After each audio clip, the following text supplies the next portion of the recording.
Ya, bismillah. Assalamualaikum warahmatullahi wabarakatuh. Alhamdulillah dan katsiran thayyiban mubarakan fih kama yuhibbu rabbuna wa yarda. Asyhadu an la ilaha illallah wahdahu la syarika lah wa asyhadu anna Muhammadan abduhu wa rasuluh. Allahumma shalli ala Muhammad wa ala ali Muhammad. Alhamdulillahilladzi bi ni'matihi tatimmu shalihat. Alhamdulillah di malam hari ini kita bersyukur kepada Allah Azza wa Jalla. Kita masih bisa bertemu mengkaji lanjutan dari kajian kita akidah ya 102 ya bagian kedua dari perincian rukun iman. Terakhir kita bertemu di awal Desember ya, tanggal 5 Desember. Mestinya kemarin ya tanggal 19, cuman qadarullah ana lagi di luar. Jadi baru bisa di tanggal 26 ini, tepatnya sekarang di 13 Jumadil akhir ya.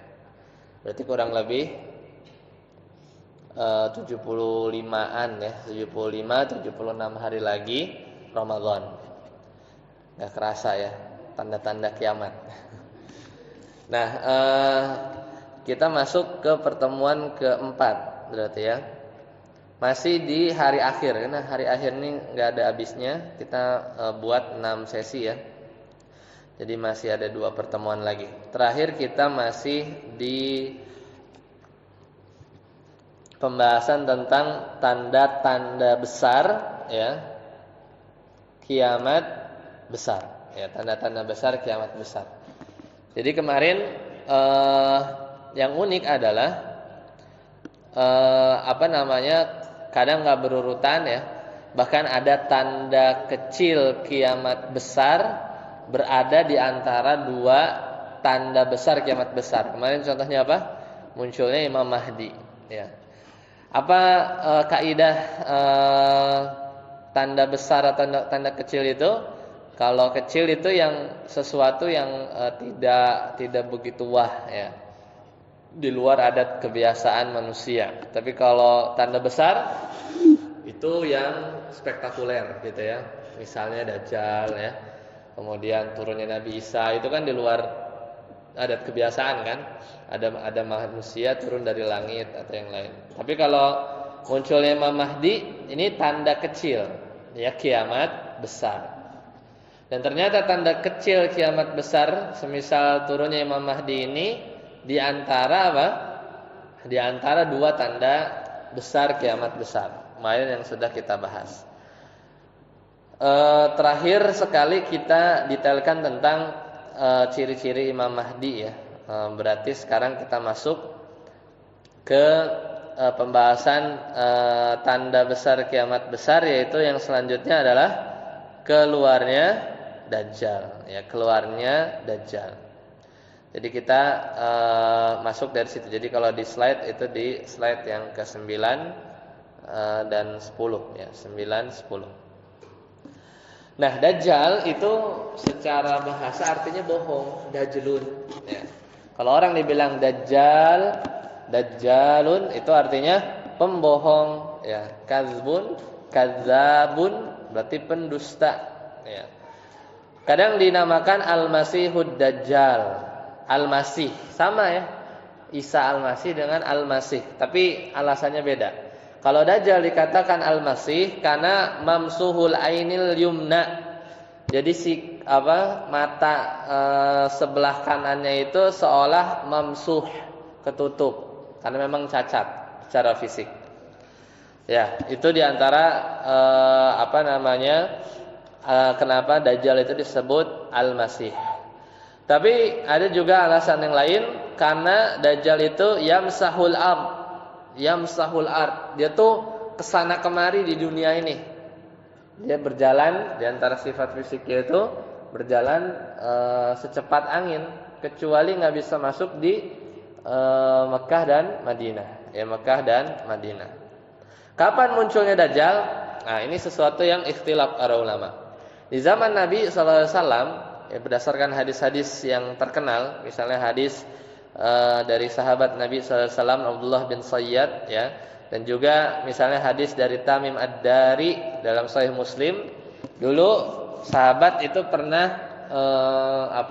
melihat sosok yang disangka Dajjal itu sudah ada, yang ada di satu pulau. Cuman memang Allah belum mengizinkan Dajjal itu keluar. Itu satu ya, hadis yang panjang.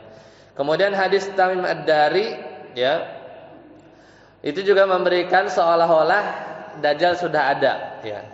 Tapi pada akhirnya intinya bahwasanya terlepas dari perbedaan pendapat dari dua hadis tadi, maka yang menarik itu Imam Ibnu Hajar Al-Asqalani itu mencoba menggabungkan kedua hadis tersebut. Jadi intinya mau pakai hadis yang bilang bahwasanya tadi Dajjal sudah ada ya, sedang dibelenggu, atau hadis lain dari riwayat Imam Muslim, intinya Dajjal itu masih belum Allah izinkan untuk keluar ya. Masih Allah belum izinkan untuk keluar ya. Jadi siapakah Dajjal belum tahu ya. Apakah makhluk yang disebut oleh hadis Tamim Ad-Dari tadi, yang ada satu makhluk di satu pulau tertentu ya, atau Dajjal itu adalah seseorang yang hidup di zaman Ibnu Sayyad, itu di zaman Nabi SAW, itu zaman sahabat, udah hidup, udah ada. Nah itu antara dua ini ikhtilaf para ulama. Tapi intinya Allah belum izinkan keluar ya, dan baru Allah izinkan keluar menjelang hari kiamat. Nah berarti kalau ngomong waktunya itu baru nanti ya. Tahap-tahapannya masih nanti kita akan jelaskan ya, dari ciri-ciri hari kiamat yang nanti hancurnya dunia. Nah sekarang kemudian keberadaan Dajjal di mana? Ya, kalau di hadis Tamim Ad-Dari diriwayatkan oleh Sahih Muslim, maka Dajjal itu sudah ada terbelenggu. Ya, ini kalau merujuk berdasarkan hadis Tamim Ad-Dari di dalam Sahih Muslim. Ya, dalam Sahih Muslim. Ya di slide nggak anak masukkan ya hadisnya. Tapi kalau itu yang memang paling kuat ya, makanya jangan terkecoh misalnya atau berita-berita hoax yang bilang bahwa Dajjal sudah ya misalnya ada seorang anak yang misalnya dia cacat gitu ya matanya gitu ya, kemudian dicocok-cocokkan dengan ciri-ciri Dajjal ya. Jadi belum ada, karena ada ciri-ciri tanda-tanda hari kiamat yang memang belum terlihat ya. Jadi tadi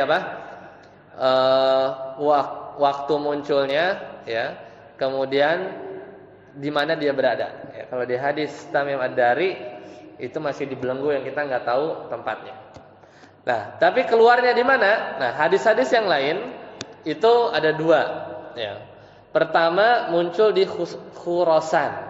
Kalau sekarang ini posisinya di sekitar Iran. Nggak heran memang di sana udah banyak ya Yahudi. Ya apakah yang saat ini terjadi itu skenario atau apapun ya, terlepas dari itu, intinya Yahudi itu musuh ya umat Islam ya. Yang kedua ada yang menyatakan di Asbahan. Ini juga sama, intinya di daerah timur. Timur, kalau ngomong timur barat di hadis-hadis Nabi itu berarti titik tengahnya itu adalah Mekah Madinah. Berarti benar kan? Ke timur kan? Ke sana kan? Ke timur. Termasuk Indonesia ini kan timurnya Hijaz ya. Timurnya Hijaz. Karena Rasulullah SAW bersabda, "Yatba'ud dajjala min Yahudi Asbahan." Ya, sab'una alfan. Jadi Dajjal itu nanti akan diikuti oleh orang-orang Yahudi dari Asbahan. Ini satu tempat. Jadi di daerah Iran kalau sekarang. Itu sekitar berapa? 70.000 orang-orang Yahudi. Jadi memang orang-orang Yahudi ini adalah pengikut Dajjal. Ini tempat keluar ya. Karena nanti beda, markasnya beda. Kalau markasnya itu di dekat-dekat Madinah, ya, dekat-dekat Madinah. Ketika dia sudah keluar, kalau keluarnya di sana, ya, keluarnya di sana. Jadi orang-orang Yahudi, ya, mereka mempersiapkan itu, ya, mempersiapkan hal tersebut. Ya. Nah, kemudian setelah Dajjal keluar, berapa lama? Berapa lama di bumi? Ya. Jadi lamanya Dajjal itu dalam hadis, ya, yang sahih itu 40 hari. 40 hari.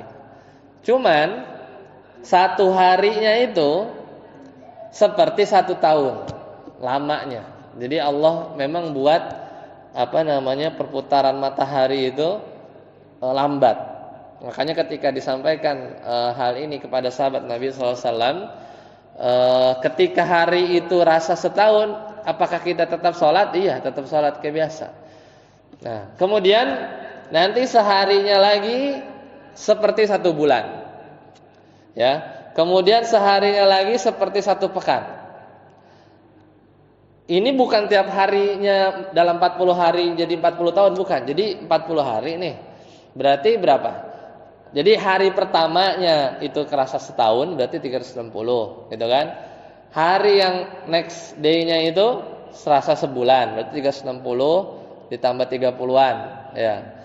Next day-nya lagi itu berasa 1 pekan. Jadi sekitar 337 kan, 360 30 tambah 7. Hampir 400, ya. Jadi sekitar fullnya 40 hari itu dimanai, ya. Maknanya adalah seolah-olah 400 hari, ya. Seolah-olah selama 400 hari. Ini kata Nabi SAW, yaumun kasana. Jadi di mana yaumun kasana? Yaum seperti sana. Sana itu 1 tahun. Wa yaumun kasyahrin. Di 1 hari lagi seperti sebulan. Wa yaumun kajumu'ah.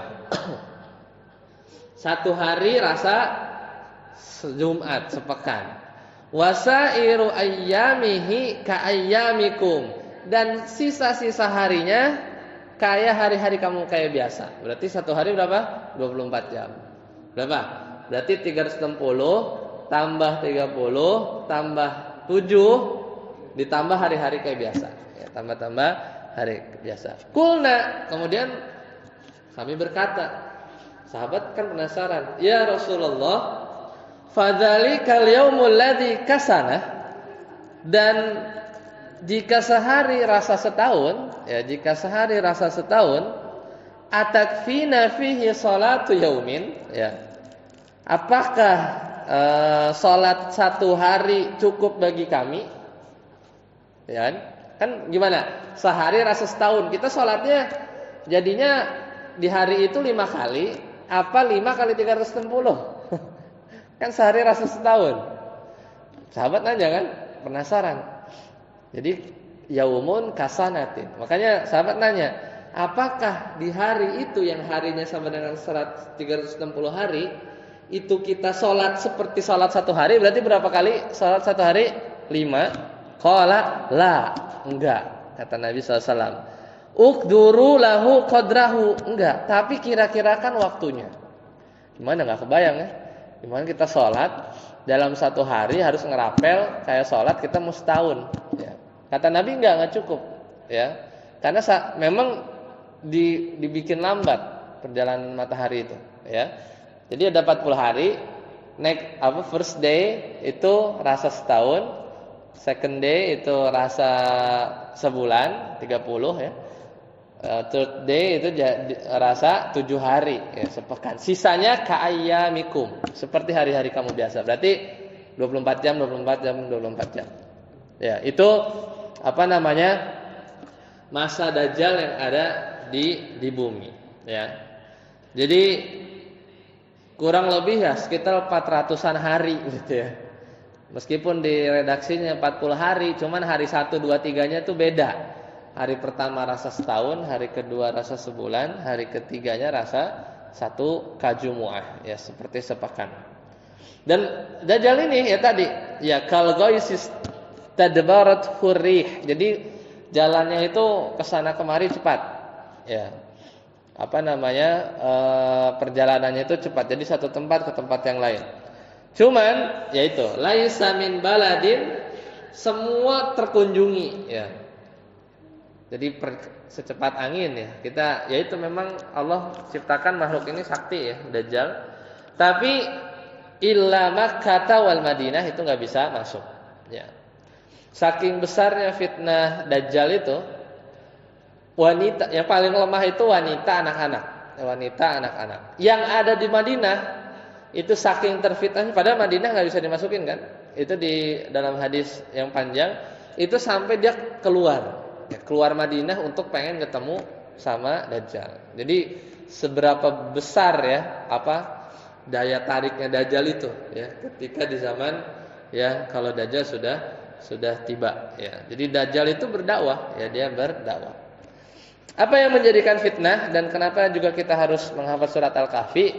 Singkatnya surat Al-Kahfi itu 110 ayat yang kita mesti hafal sekitar 10-an ayatnya yang dianjurkan agar terhindar dari fitnah Dajjal, karena isi surat Al-Kahfi itu berisi tentang fitnah-fitnah ya. Fitnah ilmu ya, kisahnya Nabi Musa dan Khidir, fitnah kekuasaan ya, kisahnya Zulkarnain ya. Kemudian fitnah harta, yaitu pemilik 2 kebun ya. Jadi memang bukan hanya dihafal, kita memang harus mengkajinya. Ketika kita paham isi surat Al-Kahfi, mudah-mudahan ya kita tidak ya terjerumus pada fitnah Dajjal yang besar itu ya, yang besar itu. Nah, apa yang menjadikan manusia ketika Dajjal itu turun banyak terfitnah? Karena Dajjal ini sakti ya. Di antaranya bisa menurunkan hujan. Ya, bisa menurunkan hujan. Berhentiin hujan aja kita udah kefitnah kan? Ya, banyak orang yang ngaku ya, apalagi bisa nurunin hujan. Ya, baru yang dengar orang yang ngaku-ngaku bisa nyetop hujan aja langsung ini ya percaya, apalagi Dajjal ya. Makanya berat ya ujian dan kita berharap jangan pernah bertemu dengan Dajjal ini. Kemudian menjadikan tanah yang tandus jadi subur. Jadi fayamurus samaa fatumtiru. Kata Nabi SAW, Dajjal itu bisa nyuruh langit untuk menurunkan air. Wal ardo fatunbitu, dan nyuruh bumi untuk menumbuhkan sesuatu. Ya, jadi hadis diriwayatkan ya Imam Bukhari dan Muslim kalau tidak salah ya. Jadi kata Nabi SAW, jadi Dajjal bisa memerintahkan hal tersebut. Ya, hadis riwayat Imam Muslim. Kemudian yang kedua di antara kesaktiannya yaitu tadi menjadikan harta itu keluar dari tanah. Ya, kemudian menghidupkan orang yang mati, sama semisal dengan Isa Al-Masih. Kemudian tadi jalannya bisa secepat angin. Itu diantara kesaktian yang Dajjal miliki. Kemudian bentuk fisiknya seperti apa? Tadi dia tubuhnya besar, kemudian matanya cacat. Ya, matanya cacat. Makanya tadi dinamakan Al-Masih. Karena mamsuhun al-ain al-yumna. Jadi mata kanannya itu tidak berfungsi ya, tidak berfungsi. Kemudian pahanya ya saling menjauh. Inna masihad dajjal rajulun. Jadi masih Dajjal itu laki. Qasirun, pendek. Afja itu betisnya nih, kan betis kita kan nempel gitu. Dia tuh berjauhan. Betisnya itu berjauhan. Kemudian ja'du a'war ya. Keriting ya, ikal. A'war, dia buta. Matmusu ain ya. Jadi matanya itu kayak rata gitu ya, enggak ada. Laisa bina ti'atin wala jahra. Ya, kemudian tidak masuk ke dalam ya, dan juga tidak menonjol. Jadi intinya cacat.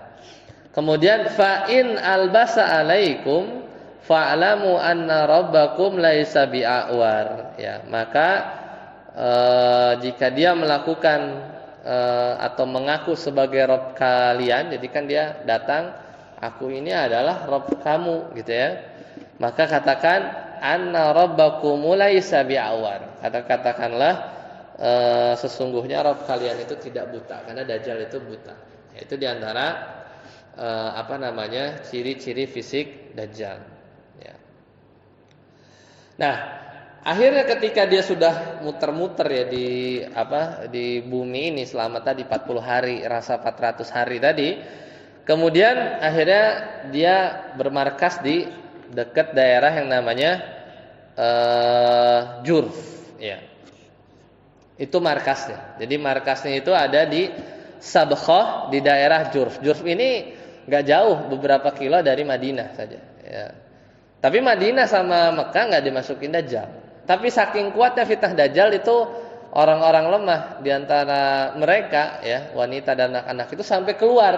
Oh, keluar ya cari masalah kan. Tapi Jurf itu dekat, ya, beberapa kilo aja dari Madinah. Nah, dan karena hadis-hadis ini zaman Raja Fahad, ya, di Arab Saudi kan rajanya pernah tuh tahun berapa? 80-an ya. Itu sempat ya agak difitnah bahwa Raja Fahad itu sudah menyiapkan istana Dajjal, ya. Karena dekat Madinah gitu ya. Ya, tapi akhirnya itu hanya hoax saja kan. Tapi sempat seperti itu. Ya, karena berdasarkan hadis-hadis ini. Ya, jadi fitnahnya itu luar biasa, ya, banyak wanita dan anak-anak yang akhirnya keluar.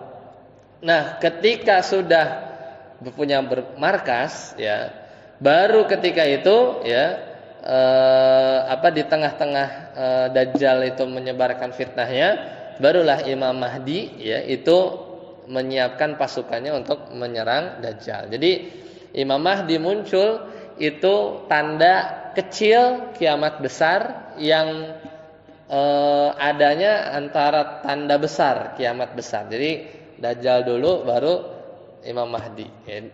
Dajjalnya tanda besar, Imam Mahdinya tanda kecil kiamat besar. Ya, di antara baru nanti diseling lagi ada turunnya Nabi Isa, ini tanda besar. Ya, karena hal yang spektakuler, ya, di luar Adam.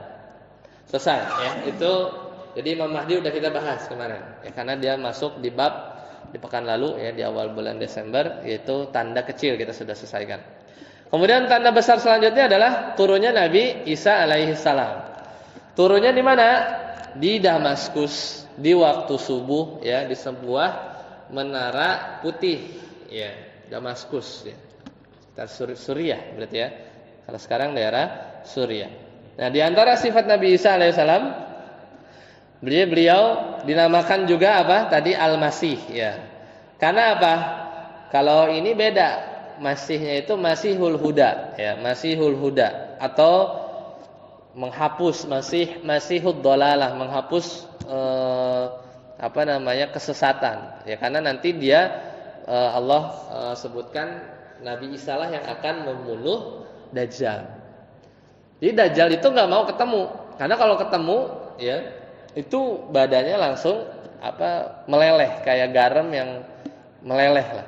Tapi memang Allah berikan karena memang Allah takdirkan untuk membunuh dengan tangan Nabi Isa alaihissalam Dajjal itu, ya, meskipun dia sudah ketemu itu udah mati, hampir mati, tetap aja Isa membunuhnya secara langsung, ya, dengan pedang. Ya, makanya dinamakan Masih.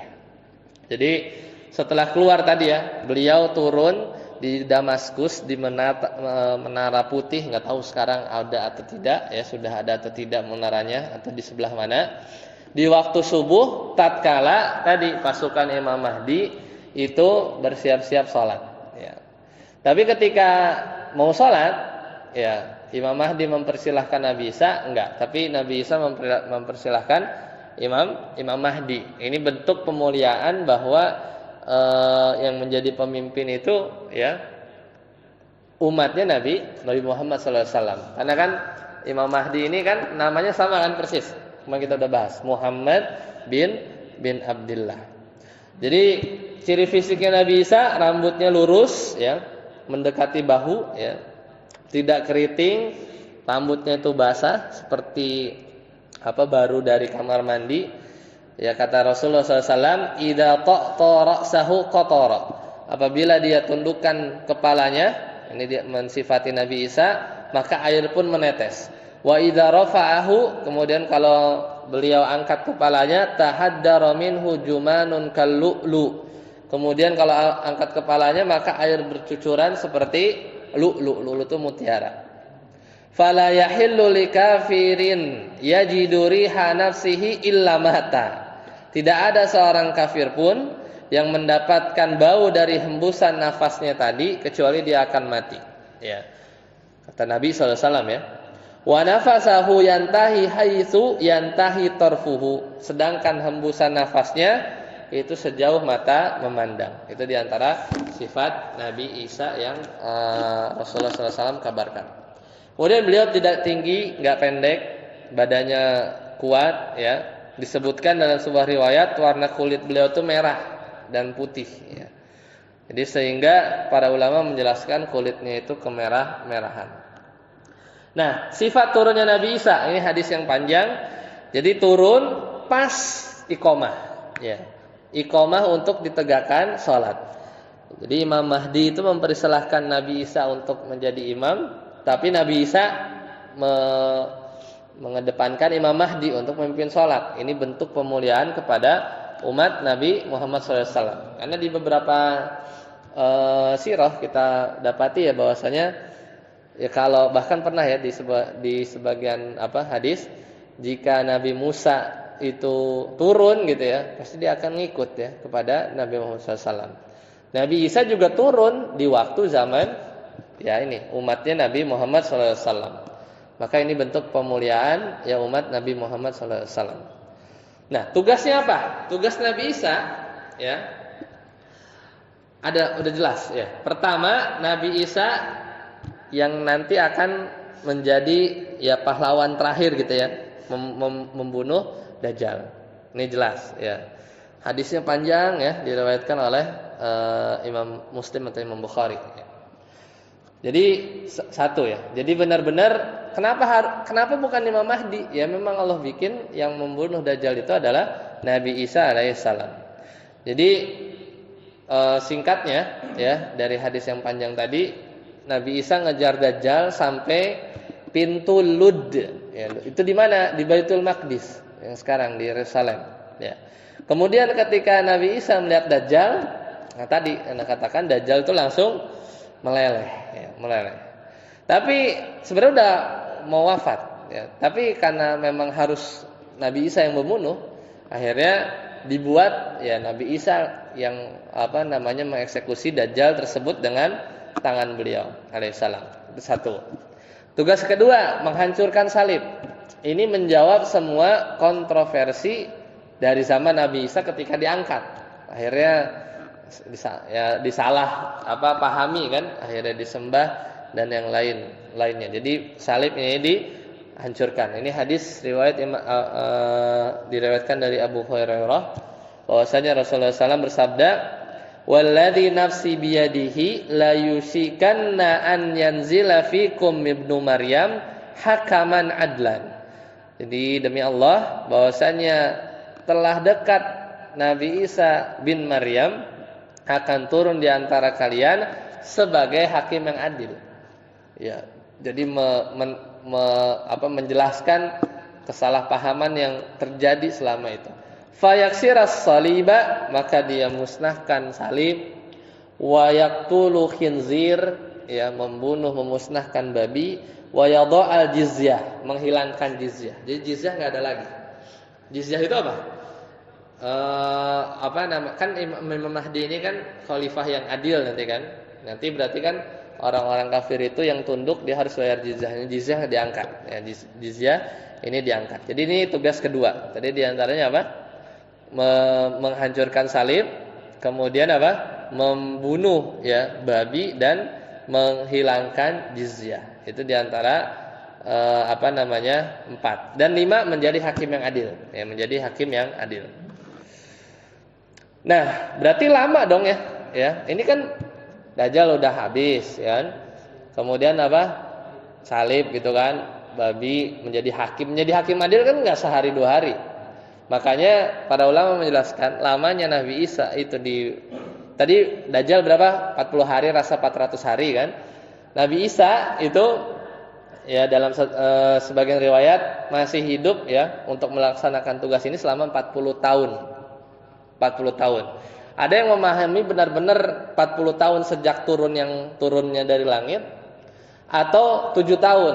7 tahun tuh kenapa 7 tahun? Karena ketika Nabi Isa diangkat itu umurnya 33. Ya, umurnya 33 sedangkan umurnya itu 40. Jadi turun ke dunia karena kan di langit juga belum wafat gitu kan. Itu menghabiskan sisa umur 7 tahun. Jadi antara inilah ikhtilafnya. Apakah 7 tahun atau 40 tahun ya Nabi Isa alaihissalam itu masih hidup ya setelah Dajjal tadi wafat. Kiamat belum. Kiamat masih panjang perjalanannya ya. Jadi di Dajjal aja tadi udah hampir setahun lebih gitu kan. Anggap Nabi Isa masih hidup, anggap yang paling bentarnya 7 tahun. Nah, kalau menganggap ketika diangkat 33 tahun, maka beliau diwafatkan di usia 40 tahun. Kata Nabi SAW, fayamkusu fil ardi arba'ina sana. Jadi beliau, Nabi Isa alaihissalam itu tinggal di dunia, di bumi ini 40 tahun. Summa yutawaffa, kemudian meninggal, fayusalli alaihil muslimun. Ya, jadi Nabi Isa meninggal berarti masih ada yang hidup ya, masih ada yang hidup dari kalangan orang-orang muslimin yang mensolatkan Nabi Isa ya. Kemudian tugas yang terakhir adalah membinasakan Ya'juj dan Ma'juj. Ini musuh yang paling berat sebenarnya daripada Dajjal ya. Kalau Dajjal kan ketemu meleleh. Kalau Ya'juj Ma'juj ini manusia keturunan dari Nabi Nuh ya. Yang di zaman Nabi Ibrahim itu ada raja yang kuat, kaya, berkuasa namanya Dzulqarnain, yang dia itu yang bikin, yang ngurung itu Ya'juj Ma'juj.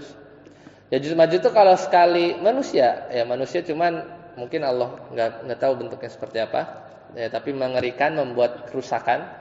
Walau alam kerusakannya apa, ya tapi ketika itu rakyat mengadu kepada Dzulqarnain ya atas perbuatan Ya'juj Ma'juj ini yang ngerusak gitu, dunia gitu ya. Akhirnya diminta untuk dikurung ya, di antara dua gunung. Itu panjang di surat Al-Kahfi ya. Bahkan mengurungnya itu antara dua gunung, dia kekepung di situ, kemudian ya Dzulqarnain menyuruh ya para pasukannya untuk membentangkan besi-besi kan. Ini teknologinya besar ini. Ini zaman Ibrahim kan? Zaman Ibrahim. Ngecor gunung ya, ngecor gunung ya. Jadi bukan pakai semen ya kan? Di surat Al-Kahfi itu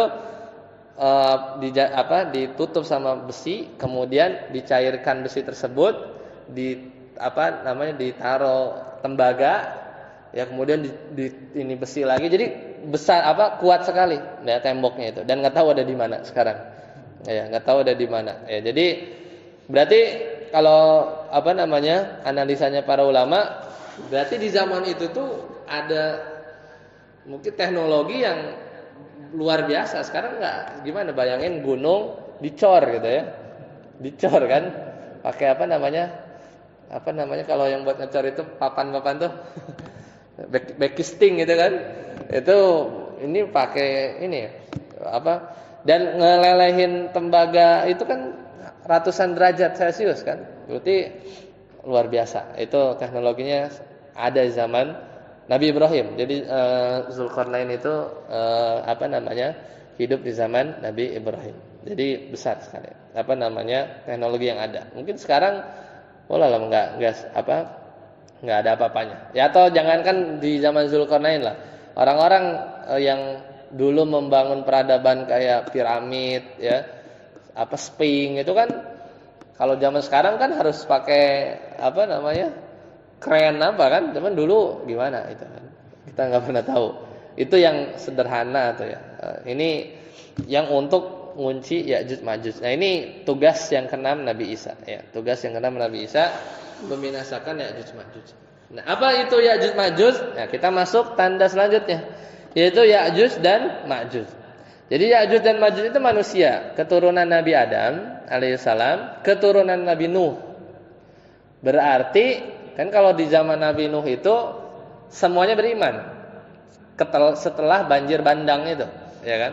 Gak ada lagi yang kufur. Tapi setelah itu ya ini keturunannya, keturunannya pasti yang ada di kapal itu ke bawah, ya. Dan Ya'juj Ma'juj ini sudah ada di zaman Zulkarnain, ya, di surat Al-Kahfi ayat 93 94, ya kan? Kata Allah Ta'ala, hatta idza balagha bainas saddaini, ya, ketika sampai di antara dua gunung, wajada min dunihima qauman la yakaduna yafqahuna qaula. Jadi ada kaum yang hampir tidak memahami pembicaraannya. Qalu, kemudian mereka berkata, ya dzal qarnaini inna ya'juja wa ma'juja mufsiduna fil ard fahal naj'alu laka kharjan ala an taj'ala bainana wa bainahum sadda. Jadi ini keluhan rakyat ketika itu. Jadi kita akan bayar kamu wahai Zulkarnain untuk yang penting ini Ya'juj Ma'juj ini diblokade gitu ya. Tapi masih hidup. Gimana cara hidupnya wallahu alam ya. Yang jelas Ya'juj Ma'juj ini nanti ada ciri-ciri fisiknya. Umurnya panjang, kemudian ketika wafat satu, lahirnya itu banyak. Ya, lahirnya itu banyak. Makanya mungkin bertahan ya sampai nanti hari kiamat, ya. Dan kerjaannya adalah membolongi coran yang tadi, ya.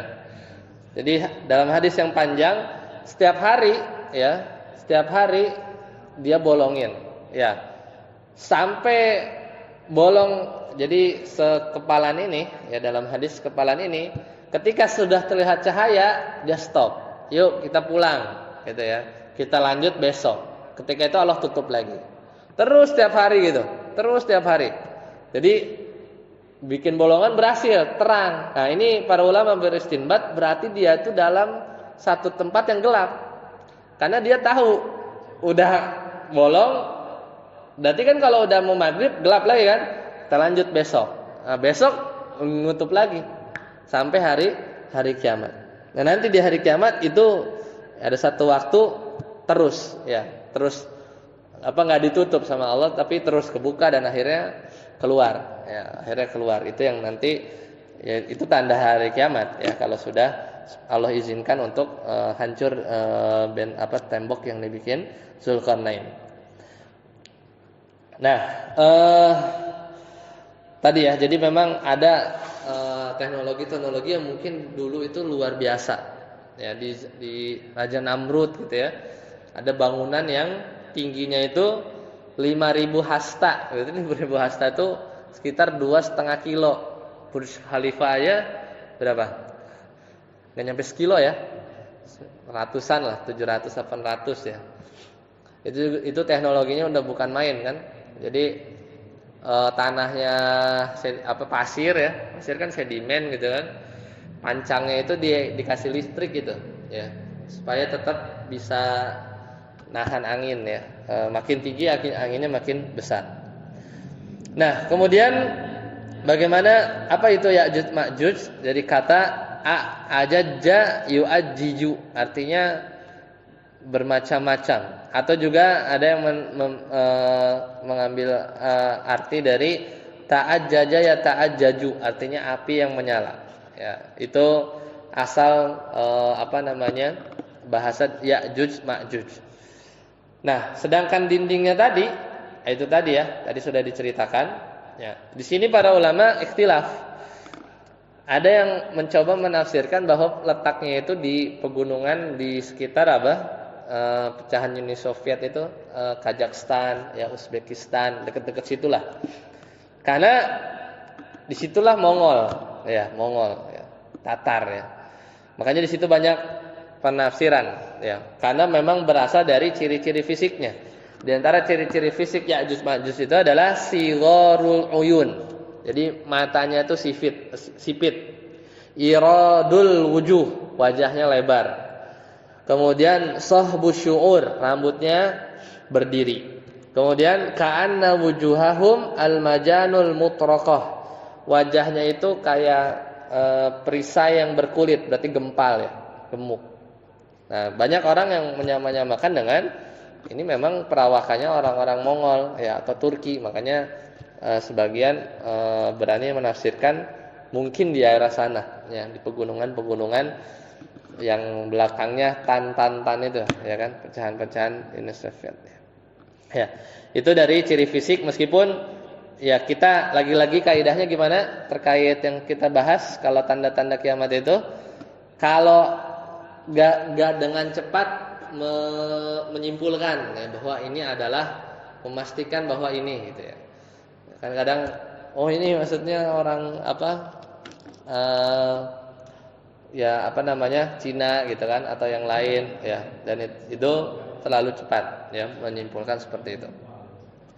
Nah, kemudian ini tadi kata Nabi sallallahu alaihi wasallam, wailun lil Arab, celakalah orang-orang Arab min syarrin qad iktaraha, dari keburukan yang semakin lama semakin dekat.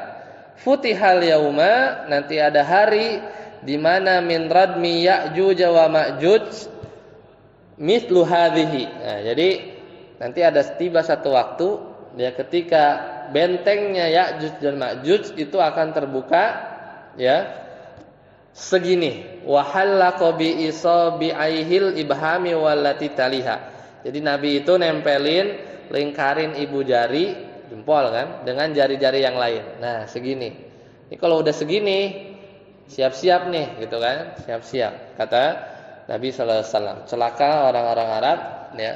Kalau udah kayak gini berarti keburukan udah makin besar. Ketika benteng Ya'juj dan Ma'juj itu besarnya ya mithlu hadhihi. Jadi Nabi itu sambil nempelin jempol sama jari-jari yang lain. Berarti kan segini ya. Nah, tapi kapan waktu dibuka ya? Yaitu ketika ini hadis yang panjang juga ya. Jadi tadi mereka kerjanya tiap hari setelah kebuka segini lanjut besok gitu terus. Karena dia ngelihat cahaya, kemudian cahaya udah hilang berarti udah malam dia pulang gitu kan. Tutup lagi besok lanjut lagi, berarti di tempat di kegelapan kan. Kemudian kebuka, tapi udah sore balik lagi. Dan dalam arti kerjanya seperti itu. Berarti makhluk yang kuat. Nah, kemudian pada akhirnya tadi Allah takdirkan bahwa Allah tidak nutup lubang itu dan besokannya masih segini. Nah, berarti lanjut terus sampai akhirnya benteng tersebut jebol. Ya, akhirnya Ya'juj Ma'juj akhirnya keluar. Dan ketika itu Nabi Isa selama 7 tahun, anggap yang tadi kita ambil adalah pendapat yang 7 tahun, ya, beliau ya memusnahkan ya, memerangi Ya'juj dan Ma'juj, ya. Jadi ketika Ya'juj Ma'juj keluar, mereka tuh sombong, ya, karena dia melakukan kerusakan di muka bumi, kemudian sombong sekali, ya.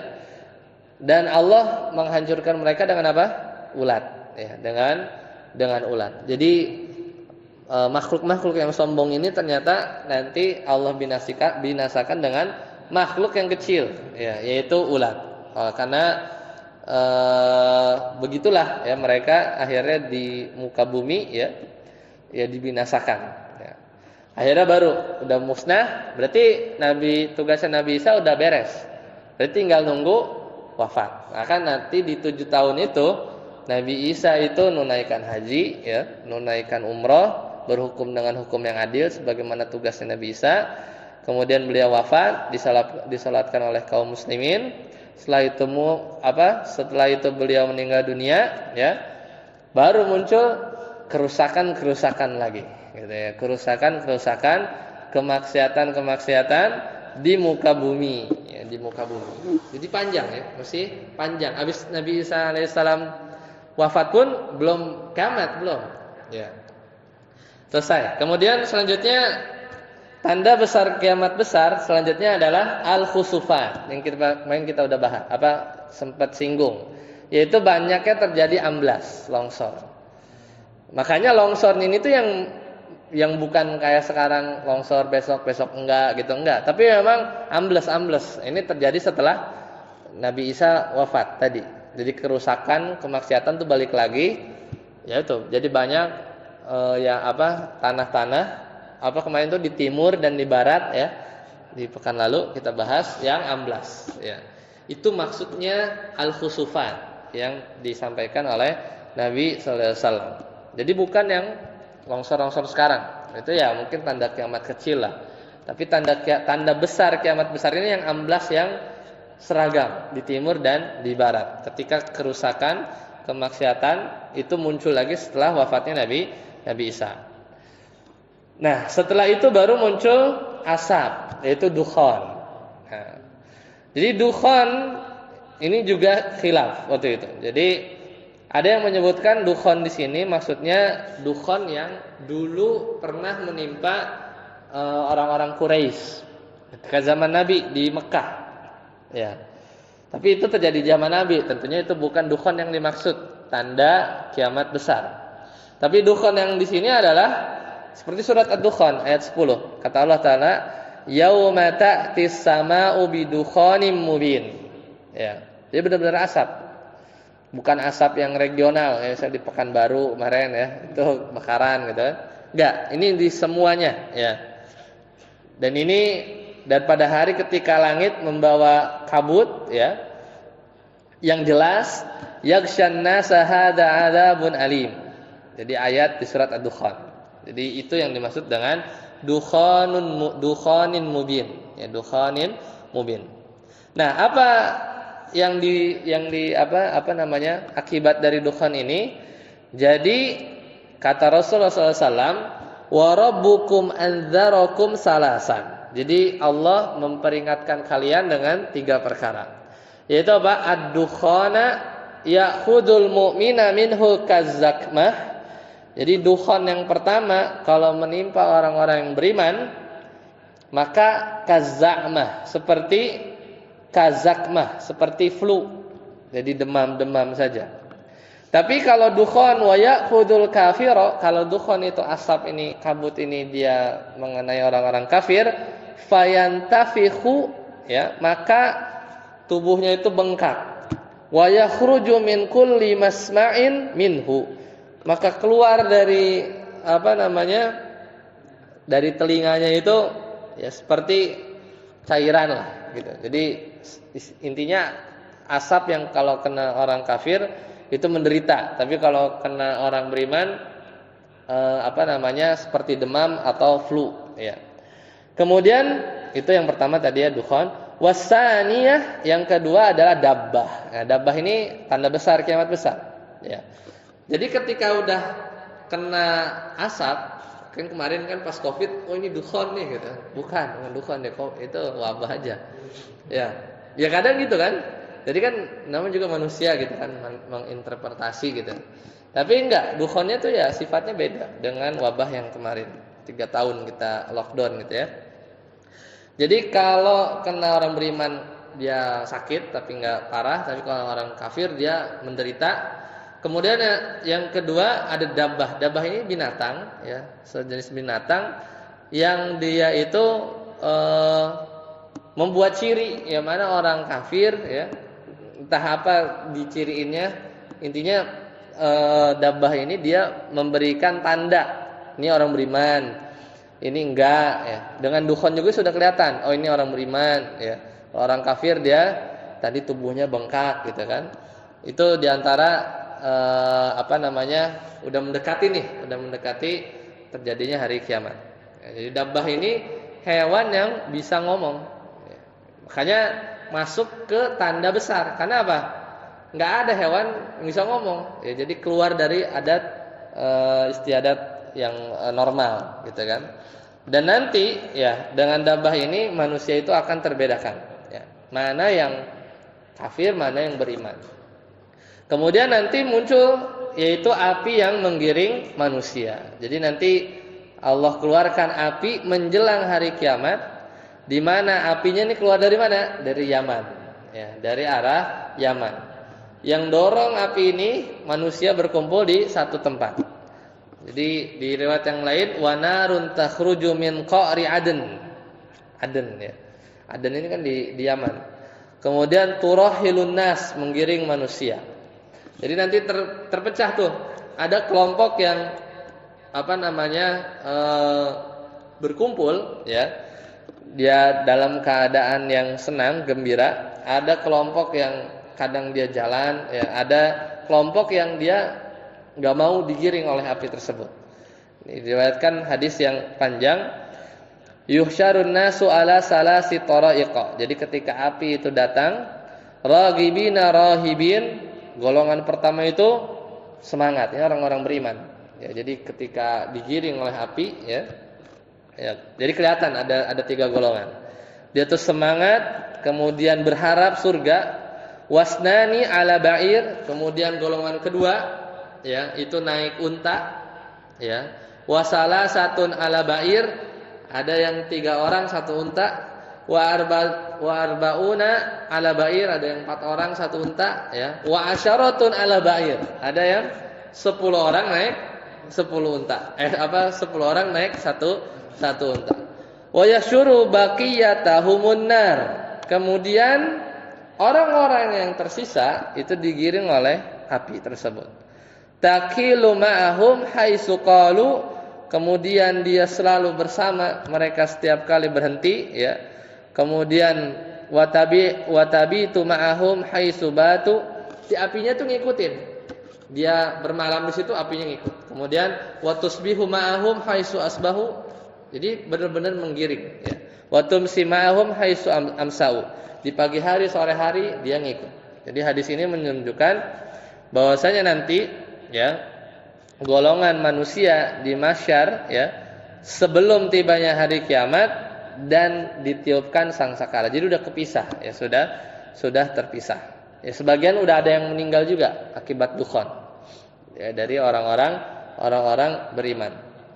Jadi, nah, ketika kelompok yang tadi ada 3 kan, yang semangat, ada yang berjalan kadang naik kendaraan, ada yang ogah-ogahan jalan, ya. Ogah-ogahan jalan ini para pelaku maksiat, ya. Karena mereka nggak mau diajak pergi, ya, didorong oleh api tersebut. Baru kata Nabi SAW, id ba'atsallahu rihan thayyibah. Allah kirimkan angin, ya, mengirimkan angin yang baik. Fata'khudhuhum tahta abatihim. Kemudian angin tersebut masuk ke tubuh-tubuh orang beriman. Fataqbidu ruha kullu mu'minin wa kulli muslimin. Maka tatkala itu Allah kirimkan angin tadi, maka Allah mengambil ruh orang-orang beriman dan orang-orang muslim. Wa yabqas sirarun nas, dan yang tersisa tadi, ya, itu orang-orang yang terburuk. Yataharajuna fiha taharujul humur, itu mereka berbuat kerusakan, ya, seperti keledai. Fa'alaihim taqumus sa'ah, maka bagi orang-orang itulah adalah orang-orang yang ditegakkan hari kiamat. Ya, jadi seperti itu, ya, urutan kejadiannya, ya. Urutan kejadiannya. Jadi mulai paling pertama, ya, tadi itu apa? Adanya Dajjal, ada Imam Mahdi, turun Nabi Isa, agak lama nih kan, 7 tahun lah minimal. Kemudian Ya'juj Ma'juj dihabisin, ya, pada Ambles, ya, pada Ambles di timur dan di barat. Kemudian tadi, ya, termasuk juga matahari terbit dari barat, ya, itu udah ditutup pintu tobat, ya, nggak ada tobat lagi. Kemudian Dabbah, ya, Dabbah, dukhon, ini misahin mana yang beriman mana yang enggak. Kemudian keluar api, ya, dari Yaman, ini langsung otomatis ngelompokin orang, tiupin angin, orang beriman meninggal. Sisanya ini seburuk-buruk manusia, ya, seburuk-buruk manusia, dan itu yang nanti akan dihancurkan melalui apa? Hari kiamat, ya, hari kiamat. Baik, itu urutan kejadian pada hari kiamat. Baik, sampai sini dulu, ya. Insyaallah nanti kita lanjutkan lagi hari kiamat. Nanti kita lihat, ya, nama-namanya ada banyak, ya, tapi intinya hancur dunia ini. Kemudian nanti baru kita jelaskan pasti bangkitkan, semuanya dikumpulkan di padang mahsyar, ya. Padang mahsyar. kemudian apa namanya, nanti baru ini yang gaib ya, apa beda alam lah, udah beda alam ya, udah beda alam. Nanti ada ada syafaatul uzma, ntar hisab, ntar ada qisas, ada mizan ya, ada kontoroh, jembatan sirat ya, ada syafaat, baru nanti surga, terus neraka ya, model-model nikmat surga, model-model siksaan neraka. Sudah selesai, yaitu pembahasan di ranah hari kiamat. Sampai sini dulu, semoga bermanfaat. Subhanakallahumma bihamdika, asyhadu an la ilaha illa anta, astaghfiruka wa atubu ilaik. Assalamualaikum warahmatullahi wabarakatuh. Ya, silakan. Manusia. Dia manusia. Apa bukan apa namanya? Bukan jin ya, bukan dari kalangan jin, dia manusia, cuman memang Allah berikan apa namanya, kesaktian ya, sebagai ujian bagi manusia, seperti itu.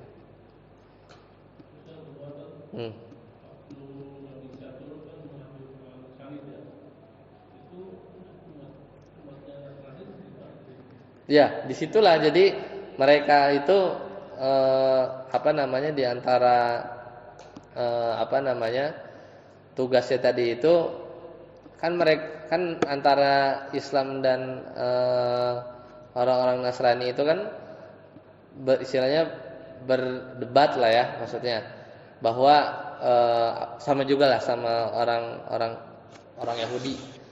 Jadi Nabi Isa turun menjadi penengah antara tiga golongan ini, gitu kan.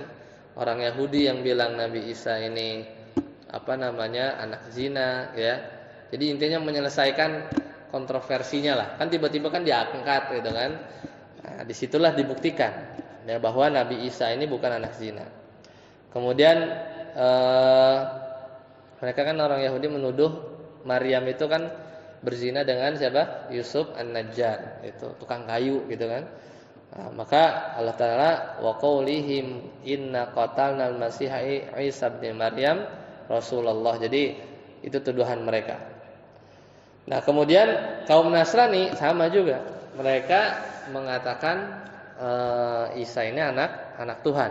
Nah, di situ diputuskan ya bahwa keyakinan mereka ini keliru gitu ya. Keyakinan mereka tuh keliru bahwa Nabi Isa itu hanya sebatas nabi. Maka segala persangkaan itu ya Nabi Isa buat apa namanya, keputusannya ya yang benar itu orang-orang Islam yang pertengahan gitu ya. Menganggap Nabi Isa itu nabi tapi tidak mengangkat derajatnya sampai ke derajat ketuhanan gitu ya. Nah, buktinya apa, nanti salib itu dihancurkan, itu sebagai bukti apa namanya, bahwa keyakinan mereka itu keliru. Seperti itu. Jadi memang ya seperti itu, nanti apa orang-orang Nasrani akan menyesal ya dengan apa yang mereka selama ini yakini, seperti itu.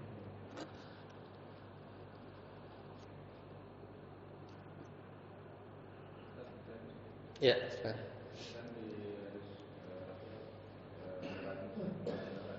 apa? Hadis riwayat Muslim kalau nggak salah ya, Islam itu datang dengan keadaan asing kembali ke apakah itu maksudnya ketika asing kembali itu ketika tadi setelah Nabi Isa meninggal, apakah maksudnya setelah itu karena banyak orang yang bermaksiat kembali, terus tadi kan berikutnya banyak orang kamu apa di situ. Yang kedua, ketika ada rupanya Pak, itu kan di mana orang-orang munafik itu seperti apa? Apakah ada ciri-cirinya di situ juga membedakan? Jadi kan cuma orang kafir dan orang kafir ya. Lalu apakah orang kafir ada yang sebenarnya ingin tobat ketika ditutupnya itu tobat saat matahari terbit dari barat? ya.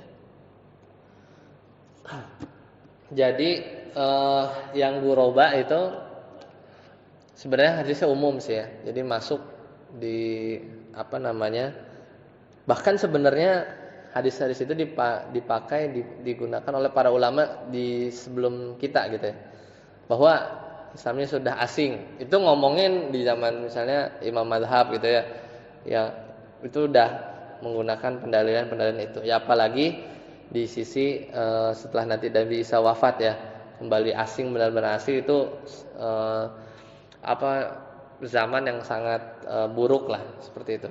Jadi itu konteksnya umum.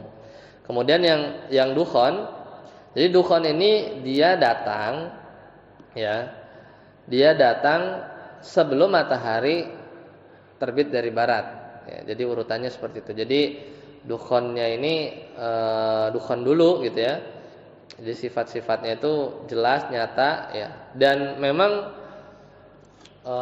orang-orang munafik itu pada akhirnya memang kategorinya bukan disamakan, berbarengan dengan orang-orang kafir ya. Karena sejatinya mereka tidak beriman ya, tidak beriman. Jadi cuman dua orang beriman atau enggak gitu ya. Beriman atau enggak. Orang munafik itu tidak beriman ya, tidak beriman. Karena iman ini kan posisinya di apa namanya? Di sisi keyakinan seperti itu. Nah, baru apa namanya ya? Kalau sebelum matahari terbit, kalau misalnya di zaman itu di waktu itu nanti ada yang bertobat, ya bisa saja ya, karena tidak menutup kemungkinan kecuali nanti matahari sudah terbit dari barat, maka ini sudah selesai. Ya, karena tinggal udah ditutup, ya udah ketika itu udah cuman misahin aja. Misahin dengan dabbah tadi dicap gitu ya, ini beriman ini enggak, dipisahin dengan digiring dengan api tadi ya untuk mengelompokkan. Itu udah final itu ya, udah final. Setelah itu baru ada angin yang membinasakan orang-orang beriman ya, agar tidak terkena azab dari hari kiamat yang besar gitu ya. Wallahu a'lam bishawab.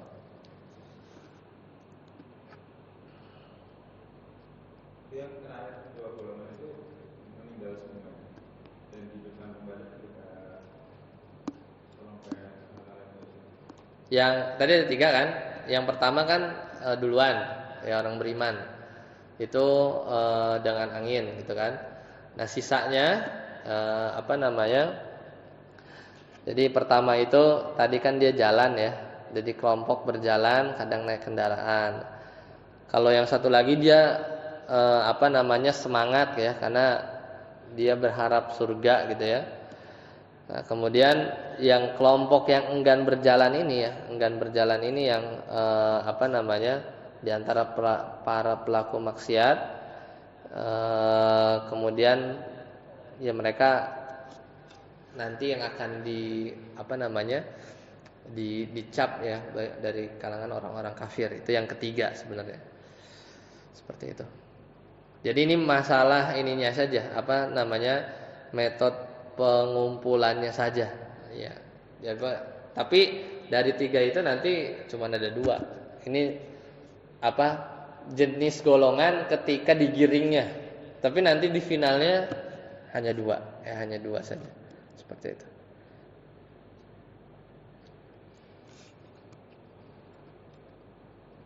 Ada lagi? Silakan. Ya, silakan.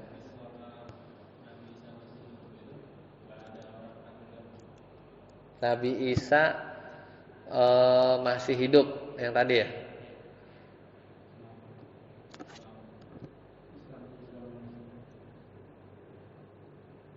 Wallahu alam, ya wallahu alam. Ya bisa aja. Karena setelah Nabi Isa wafat itu ya, setelah Nabi Isa wafat baru kerusakan-kerusakan itu muncul ya. Karena itu ini normal ya. Jadi maksudnya mestinya sih nggak ada. Karena tadi jizyah sudah dihapus ya. Jizyah itu sudah dihapus. Berarti saat itu nggak ada. Saat itu tidak ada. Karena kalau masih ada, dia harus bayar jizyah, gitu ya. Seperti itu. Tapi nanti perlu dicek lagi ya. Ya kondisinya atau penjelasan ulama seperti apa. Tapi memang itu damai gitu ya. Ya, tapi insya Allah ya, mudah-mudahan kita nggak sampai di sana gitu ya. Karena itu udah jebolan-jebolan ini ya, ketemu Dajjal gitu, udah ngeri itu ya. Memang pun sampai sana itu orang-orang yang apa berimannya tuh kualifikasinya tinggi ya, maksudnya pengikutnya Imam Mahdi, kemudian ketemu Nabi Isa gitu ya. Jadi seperti itulah keadaannya. Jadi kalau ada kerusakan-kerusakan ya mestinya bisa jadi ada kemungkinan masih ada gitu ya. Tapi teknisnya apakah misalnya ada orang kafir ini nggak bayar jizyah, perlu dikaji lagi ya. Karena kan syariat Nabi Muhammad SAW kan masih sampai akhir, ya nggak. Jadi masih sampai nggak bisa diganti gitu ya hukum yang sudah ada. Ya, pertanyaan bagus, nanti kita coba cek lagi.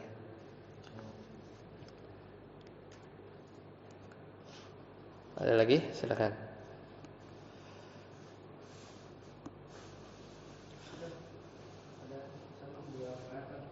Tadi yang terkait dengan munculnya api itu apakah menggunakan api gitu ya? Terus yang kedua, kan tadi yang golongan pertama itu kan dia dengan bersemangat tuh. Ya, karena dia ya udah berharap surga. Apakah pada saat itu umat muslim itu sudah kan memang mau kiamat atau mau Ustaz? Karena biasanya umumnya lah kalau ada api itu kan ahi atau bagaimana gitu. Ya. Jadi ketika sebelum api yang menggiring manusia muncul, itu kondisinya itu dunia rusak, ya kan? Pokoknya keburukan tuh merajalela, ya kan? Bahkan orang yang terbaik itu adalah orang yang ketika dia kan berzina udah di mana-mana gitu ya. Orang terbaik di antara mereka itu adalah yang kalau berzina di ruangan kayak gitu so, jangan di mana-mana. Itu yang paling baiknya kayak begitu. Tapi tetap aja berzina masih terang-terangan. Tapi api yang benar ya, api yang benar bentuknya seperti apa wallahu alam, cuman bukan api secara maknawi tapi api secara hakiki ya, beneran api yang memang muncul dari arah selatan tadi ya. Kalau ngelihat hadis-hadis seperti ini tuh bayangan kita tuh manusia tuh kayak terpusat ya. Ya enggak sih maksudnya? Maksudnya seperti di satu tempat gitu ya. Ya setelah huru-hara banyak gitu kan, Dajjal macam-macam Ya'juj itu ngapain nggak tahu kan. Itu kayak mungkin daerah situ ya, jazirah ini ya. Karena turunnya Nabi Isa, perangnya di situ gitu kan.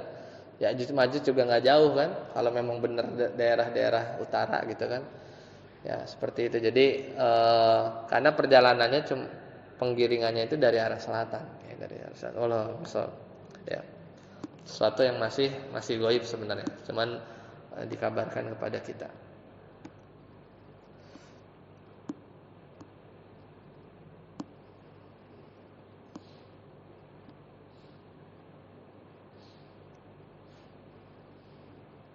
Baik, sampai sini dulu ya, kita akhiri. Semoga bermanfaat. Subhanallah wa bihamdika asyhadu an la ilaha illa anta astaghfiruka wa atubu ilaik. Assalamualaikum warahmatullahi wabarakatuh.